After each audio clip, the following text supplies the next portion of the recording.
아멘. 함께 인사하겠습니다. 소통하며 행복한 우리 모두 다 같이 아멘. 할렐루야.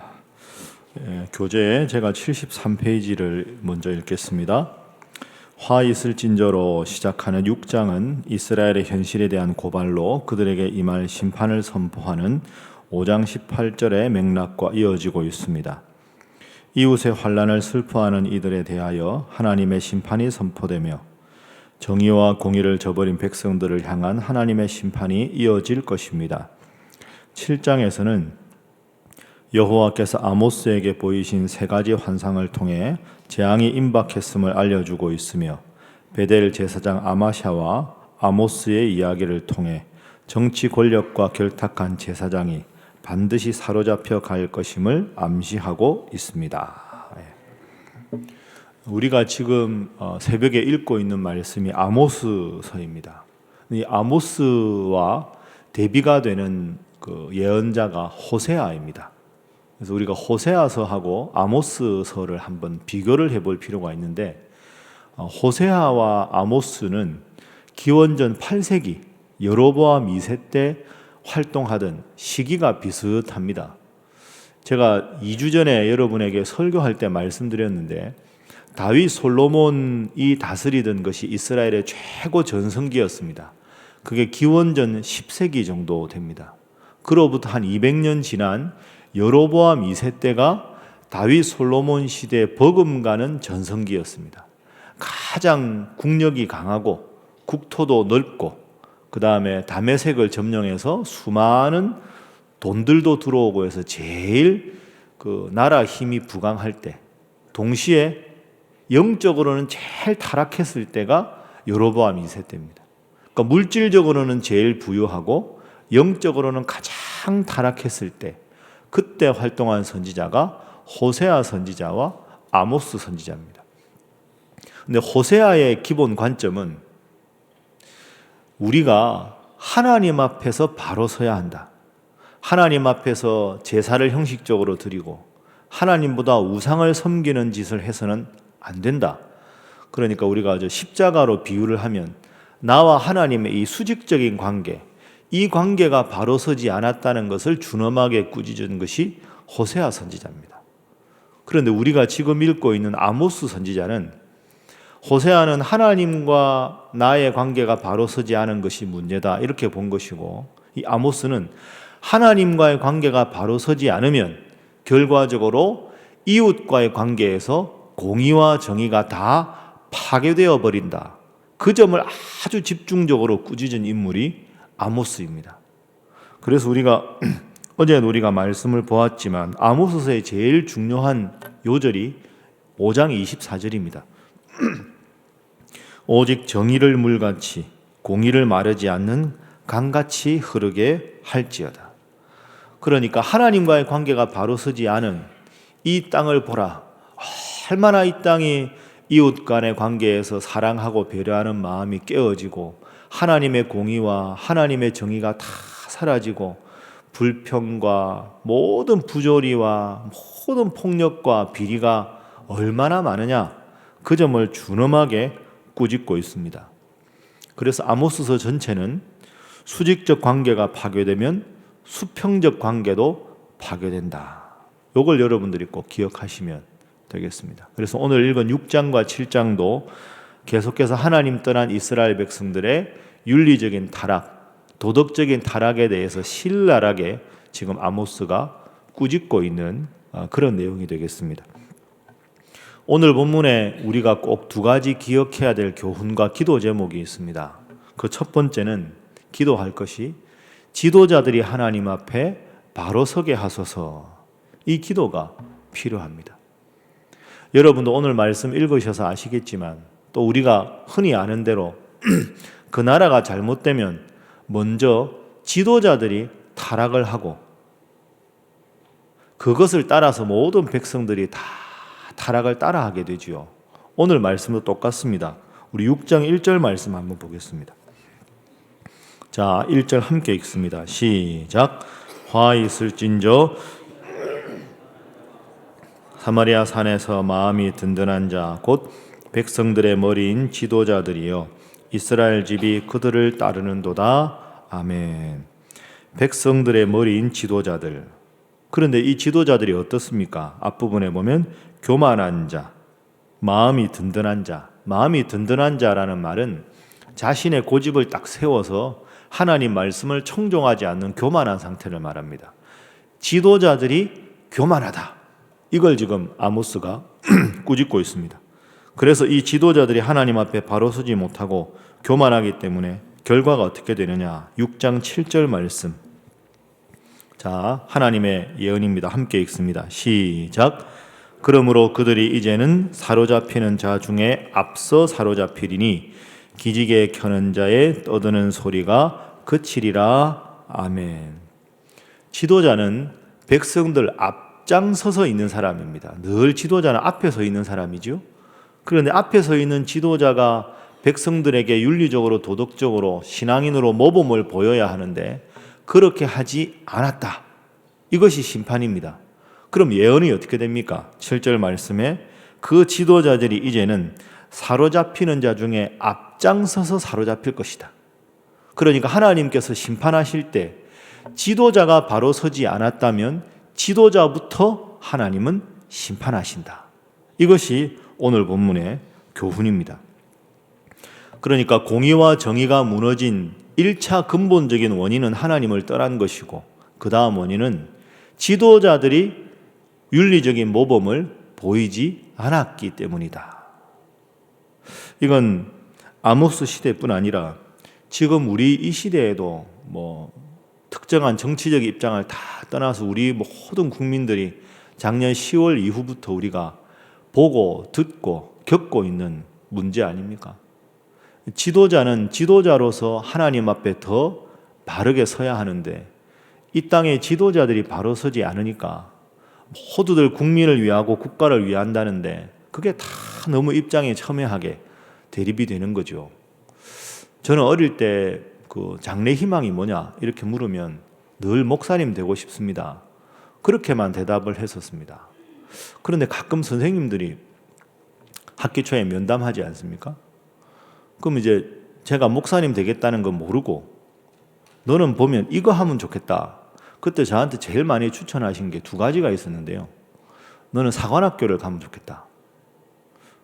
왜 그런지 모르겠는데요. 2번째는 너는 법률가가 되면 좋겠다. 그 말씀을 많이 들은 저는 그 말이 참 싫었습니다.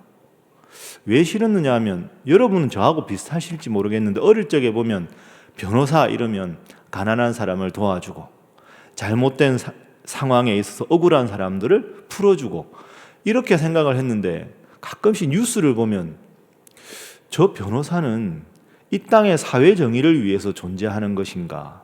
자신에게 의뢰한 사람한테 돈을 받고 그 값을 제대로 치르기 위해서 변호사 노릇을 하는 것인가? 사회 정의가 중요한가? 의뢰인으로 받은 돈이 중요해서 의뢰인들에게 감형시키는 게 중요한가? 늘 저는 그게 궁금했었습니다. 요즘도 가만히 보면 돌아가는 판세가 그렇지 않습니까? 모든 국민들은 한 가지지요.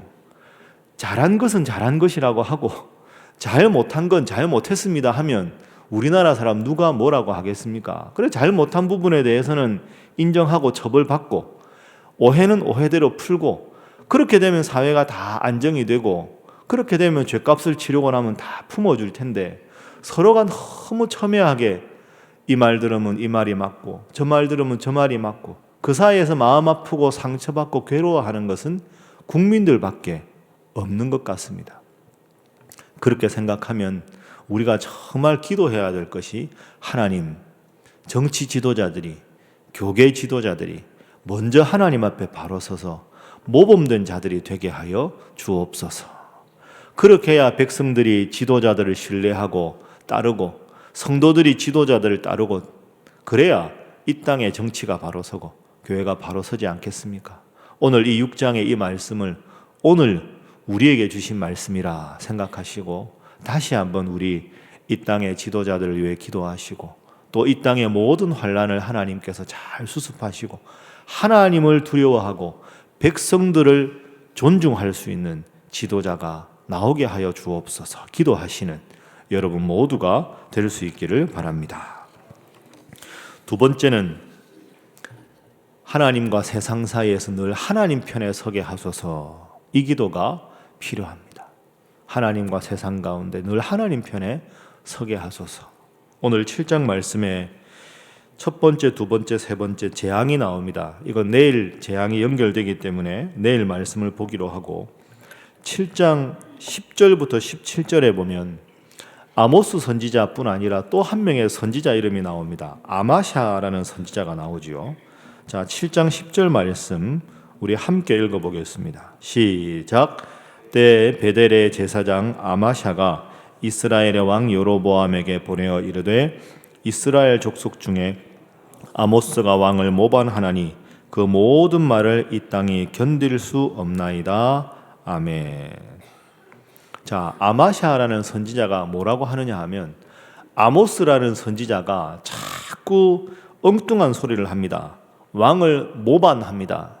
거짓 선지자입니다. 이렇게 말을 하는 거죠. 그래서 이 아마샤는 우리가 아는 거짓 선지자입니다. 인기에 영합하고 왕에게 잘 보이려는 선지자. 아모스는 하나님 앞에 바로 선 선지자. 자, 그런데 이 아마샤가 뭐라고 합니까? 12절에 보면 아마샤가 아모스에게 이르되 선견자야, 너는 유다 땅으로 도망하여 가서 거기에서나 떡을 먹으며 거기에서나 예언하고 다시는 베델에서 예언하지 말라. 이는 왕의 성소요 나라의 궁궐임이니라. 아멘. 자, 여기서 한번 여러분이 주목해 보십시오. 아마샤는 말을 할 때마다 왕 이야기를 합니다. 10절에도 왕을 모반합니다. 12절에도 말씀해 보면, 13절에도 보면 이 땅은 왕의 성소입니다. 그러니까 아마샤의 관심은 왕입니다. 왕에게 잘 보여서 인기를 얻어서 더 많은 돈을 받고 싶은 게 아마샤의 관심이고, 우리가 지금 하나님의 선지자라고 하는 아모스는 왕에 대한 관심이 아니라 하나님에 대한 관심입니다. 그럼 여러분 생각해 보십시오. 그 당시에 누가 인기가 더 있었겠습니까? 아마샤가 훨씬 인기가 있었을 겁니다. 왜? 백성들 듣기 좋은 말 하니까. 이 나라는 망하지 않습니다. 하나님이 땅을 지키십니다. 하나님은 왕을 사랑하십니다. 이렇게만 이야기하는 거죠. 많은 사람들은 아마샤 편을 들고 왕은 아마샤를 더 좋아했을 겁니다. 그런데 아모스는 왕이 아니라 하나님 편에 서고, 백성들이 듣기 싫어해도 하나님 원하시는 말을 한 것이 아모스입니다. 그래서 13절 말씀에 보면 참 이게 가슴 아픈 일인데, 아마샤가 다시는 베델에서 예언하지 말라. 여러분, 베델이 무슨 뜻입니까? 하나님의 집, 이런 뜻입니다. 하나님의 말씀을 전하는 하나님의 선지자에게 너는 하나님의 집에서 말하지 말아라. 이 어처구니 없는 상황이 벌어지는 거죠. 자, 이걸 한번 이렇게 생각해 보겠습니다. 백성들 대부분은 아마샤를 지지하고 왕도 아마샤를 더 좋아. 그런데 하나님은 아모스를 선택하셨고 소수의 무리들만 아모스를 따릅니다. 그러나 하나님 원하시는 길은 대부분이 가는 이 길이 아니라 고독하지만 하나님의 말씀을 전하는 아모스입니다. 이것이 오늘 우리 기독교인의 모습이 되어야 할 줄로 믿습니다.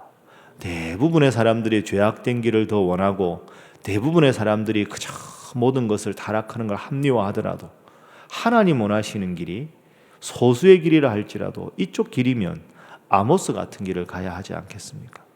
아마샤는 인기가 있으나 거짓 선지자의 길이고, 아모스는 하나님 앞에 바로 선 소수지만 훌륭한 하나님의 사람이었습니다.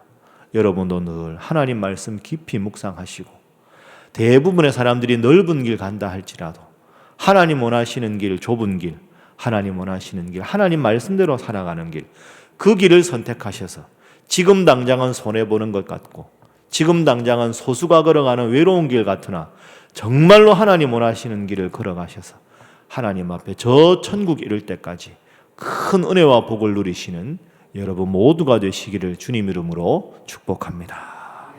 함께 기도하겠습니다. 이 시간 세 가지 기도하겠습니다. 지도자들을 위해서 하나님 앞에 겸손하며 책임을 다하는 이 땅의 정계 교계 지도자들이 되게 하여 주옵소서. 하나님, 세상과 하나님 사이에 늘 하나님 편에 서게 하여 주옵소서. 하나님, 이제 1월도 다 갔습니다. 새로운 2월, 새로운 한 달, 늘 주와 동행하는 주님 은혜 가운데 거하는 자 되게 하여 주옵소서. 각자 하나님 앞에 기도하겠습니다. 주여 믿습니다. 주여 믿습니다. 주여 믿습니다. 하나님 은혜를 감사합니다.